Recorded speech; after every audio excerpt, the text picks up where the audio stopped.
You know, when I was a boy, I recall a time when my mother and I had come home from church, and she went to our pantry and she began to fill a box with food. And I asked her what she was doing, and she said, well, I met a family that needed some help at church. And I remember thinking, but Mom, this is our food. And you see, we grew up in extreme poverty, and I began to debate with her and say, but you know, this is our food. What are we going to eat? After I realized she wasn't going to give that up, I began to then negotiate with her and say, well, if you're going to give food, maybe you should give the stuff we don't eat, things like cream mushroom and other things I didn't like. And almost instinctively, she reaches for the Chef Boyardee. And I remember thinking, not the Chef Boyardee. That was my favorite stuff. And then she said this, she said, when you serve, and we should serve, and we should give, you give your best. You give your absolute best. And that lesson has stayed with me. Now, Jesus builds on this idea of giving your best when he tells the story of the Good Samaritan, the story of a man who was beaten and left for dead, and how another individual responded to that man's need.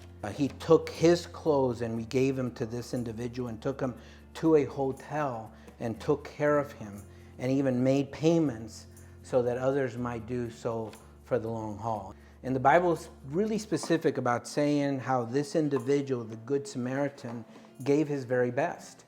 So the research on volunteerism and serving is actually pretty solid. I think it's one of the reasons why Jesus spent so much time emphasizing that part of his story. The research says that human beings tend to build stronger relationships and they become physically healthier. Our outlook in life gets better. We get less depressed. Some research even goes as far to say that we live longer. Extraordinary benefits simply because we decide that we're going to love our neighbors. So this week we're going to ask you to do 3 things. First, get off the couch. Start serving. Don't wait until somebody gives you an opportunity. Go look for it. Maybe you can make a donation to Matthew 25 Ministries. Secondly, share your journey on social media. Inspire others to do the same. And finally, when you do give, reach for the Chef Boyardee. Bring your best and make a difference in the lives of the people that you are called to serve.